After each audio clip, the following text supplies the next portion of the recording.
Kami hadirkan informasi lainnya, Saudara. 3 oknum anggota Polsek Pelabuhan Yos Sudarso di Ambon yang menganiaya warga ditahan di Propam Polresta Pulau Ambon dan Pulau-Pulau Lease untuk menjalani pemeriksaan. Video penganiayaan oknum polisi itu beredar di media sosial. Pasca viral, video penganiayaan terhadap seorang warga yang dilakukan 3 oknum anggota Polsek Pelabuhan Yos Sudarso, Polresta Pulau Ambon langsung mengambil langkah tegas dengan menahan ketiganya untuk menjalani pemeriksaan di Propam Polresta Pulau Ambon.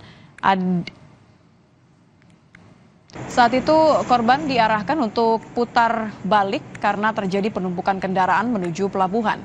Tidak terima disuruh putar balik, korban memaksa untuk menerobos hingga terjadi salah paham. Anggota Polri yang tersenggol mengambil alih kemudi, sementara anggota Polri lainnya menjatuhkan korban hingga tersungkur ke jalan.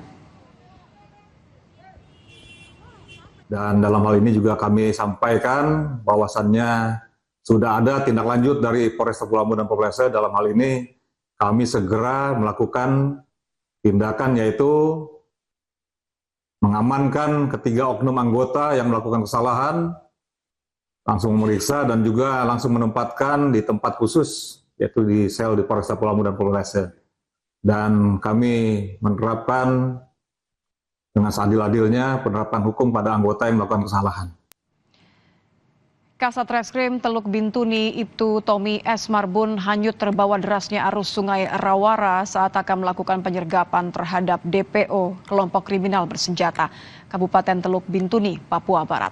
Saat kejadian, Ibtu Tommy S. Marbun dan tim gabungan TNI Polri akan melakukan penyergapan terhadap DPO kelompok kriminal bersenjata. Namun saat menyeberang, korban tergelincir terbawa derasnya arus Sungai Rawara. Upaya pencarian dilakukan dengan menerjunkan tim gabungan TNI Polri dan SAR dibantu helikopter Bahar Kampori. Tim menyeberangi Sungai Rawara. Sebagian tim berhasil ke seberang sungai. Namun di tengah perjalanan, Kasat Reskrim Polres Teluk Bintuni itu Tommy Marbun tergelincir, kemudian terseret derasnya arus Sungai Rawara. Kita ke sorotan lain, Saudara. Mabes Polri dan Polda Metro Jaya menangkap 18 oknum polisi yang diduga memeras penonton di acara musik DWP atau Jakarta Warehouse Project. Sebanyak 18 polisi yang ditangkap karena diduga memeras penonton menjalani pemeriksaan di Divisi Propam Polri. Mereka diringkus setelah polisi menerima informasi ada warga negara Malaysia yang diduga dimintai sejumlah uang saat menyaksikan Jakarta Warehouse Project. Dugaan pemerasan ini terjadi pada Minggu malam 15 Desember 2024.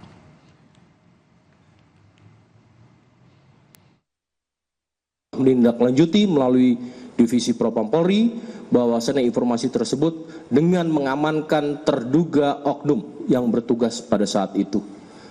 Jumlah terduga oknum personil yang diamankan sebanyak 18 personil, terdiri dari personil Polda Metro Jaya, Polres Metro Jakarta Pusat, dan Polsek Metro Kemayoran. Adapun personil yang diamankan oleh Divisi Propam Polri untuk selanjutnya akan dilakukan pemeriksaan lebih lanjut.